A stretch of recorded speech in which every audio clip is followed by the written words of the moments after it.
Mama, don't stress your mind. We coming home tonight. Good day and God bless everyone. My name is Angelo Navarro from Bachelor of Science in Social Work 1B. For today's video, we will be handling numbers of questions in order for us to understand what are these gender equality and gender equity. So the first question is, what are the differences between gender equality and gender equity? But before anything else, let me first define you what are these terms. Gender equality means equal outcomes for women, men, and gender diverse people. Gender equity is the process to achieve gender equality. Gender equity recognizes that women and gender diverse people are not in the same starting position as men. This is because of historical and social disadvantages. So nagpapahayag lamang ito na ang bawat isa ay may kanya-kanyang mga kailangang isaalang-alang before natin bibigyan ng isang oportunidad ang isang tao. Like for example, yes, you are giving opportunity, but you have to look for its background. You have to look for its gender in order for you to successfully or suitably give an opportunity to a specific or particular person. So, that's the important of knowing gender equity between gender equality, because in gender equality you're just merely giving opportunities without knowing or criticizing any of their circumstances, background, or gender. But in gender equity, you have to know everything. You have to consider their part, their backgrounds in order for you to successfully or suitably give them the opportunity that is good for them. Gender equality simply focus on providing men and women and the same equal opportunities. Gender equity, on the other hand, works to correct the historical wrongs that have left women behind. To lighten up my discussion, let me first give you some example. So like for example, yung pagbibigay ng mga goods sa mga tao or yung pagbibigay ng tulong sa mga tao.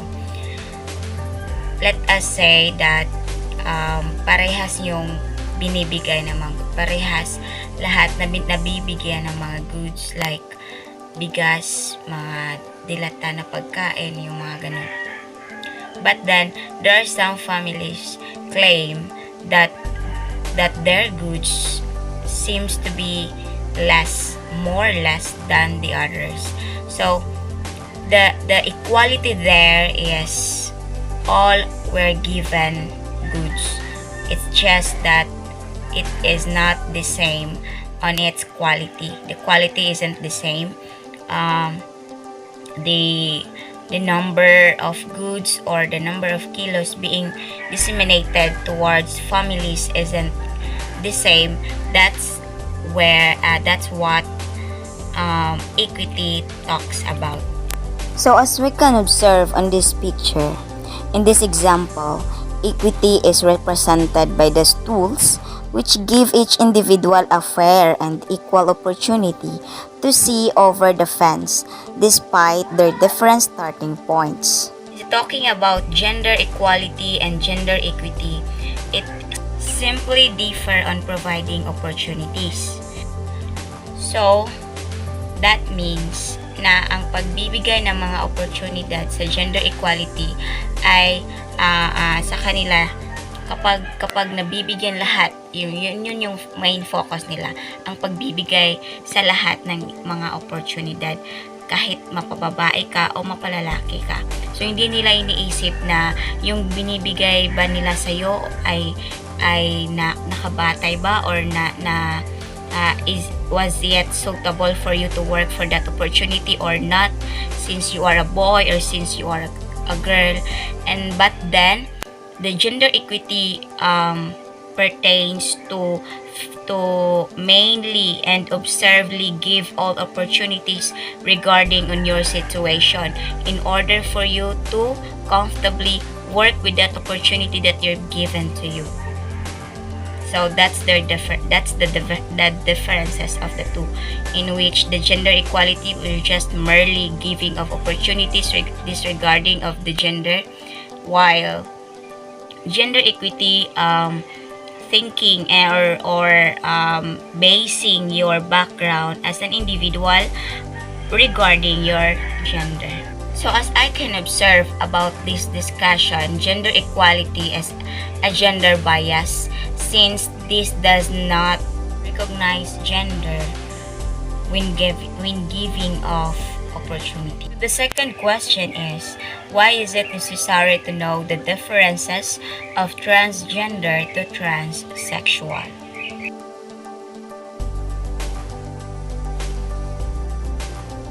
Transgender and transsexual are both inconsistent with their sex at birth. They are those who act opposite on their given birth.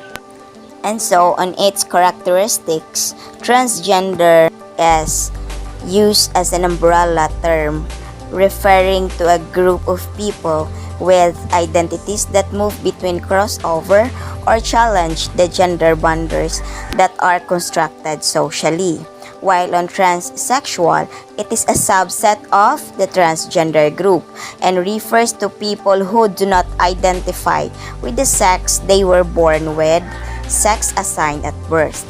As we can observe, transgender leans towards a person's predisposition or their psychological gender disposition, while transsexual leans towards one's physical aspects of sex.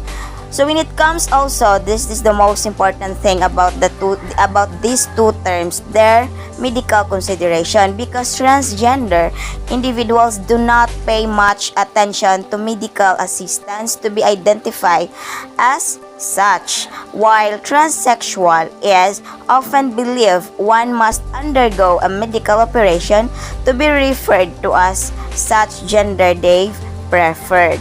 Basically speaking, they are the LGBTQ community, or the person who are emotionally and physically inconsistent with their given birth because of the fact that they were not comfortable with it.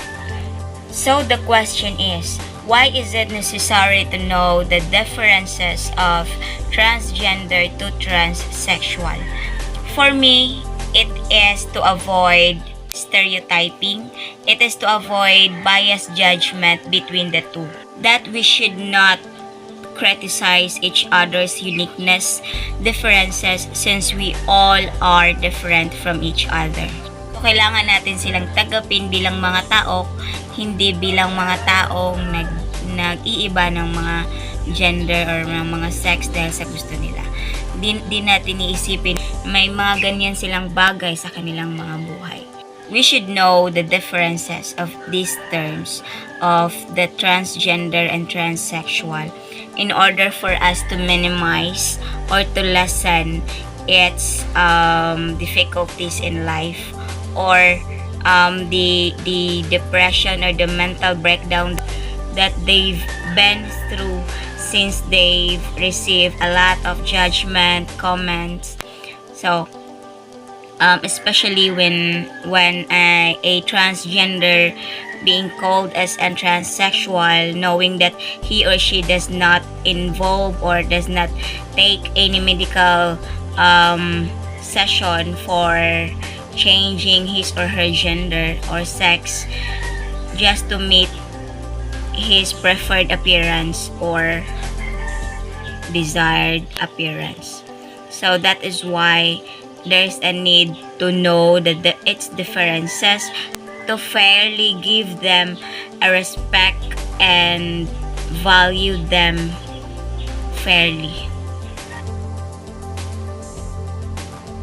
So the third question is, what is the difference between direct and indirect discrimination? Direct discrimination occurs when somebody is treated unfavorably because of a protected attribute.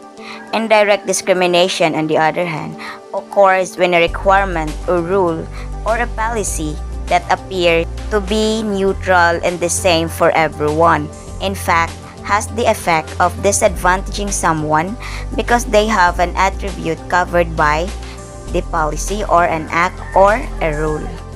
So direct discrimination focus on treating someone less favorably because of its protected characteristic. So direct discrimination like dili siya pwede ana kay tungod sa iyahang sitwasyon like inana dili na niya mabuhat kay ungkol siya inana like directly discriminated you as a personal as a disabled being. So inana ba like harap-harapan bitaw ka nga gi-discriminate because of your disability like me, I once experienced direct discrimination since I am on elementary school, on my primary school, because of my eye condition.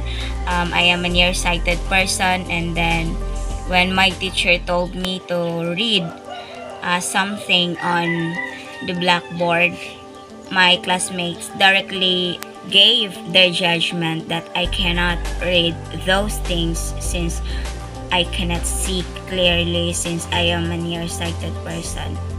So that's one of direct discrimination where you are being treated unfavorably or you are treated biasly directly. So indirect discrimination on the other hand occurs when a policy or procedure applies to everybody but it puts to those who are disabled person who are or who had protected characteristic in advantage. So like for example indirect from the term itself indirect, so meaning the discrimination there did not tell you directly that they're discriminating you.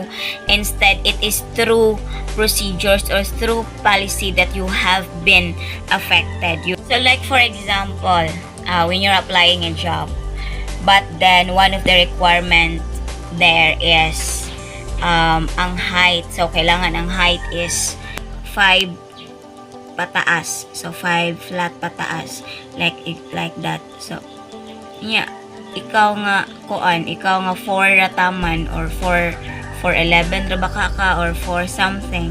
So it shows indirect discrimination since you are not able to apply that specific job since kulang imong height. So that's one of the indirect. Though wala ka gi personal pag-ingon nga putot ka or something like dili ka pwede dire kay putot ka, wala ka ginana, but through policy or requirements or qualification nila gipaagi para dili ra kay tanto nga sakit sa imuha. So to enlighten my discussion about the differences between direct and indirect discrimination. Direct discrimination is directly discriminating you, directly giving you unfair behavior, unfair judgment.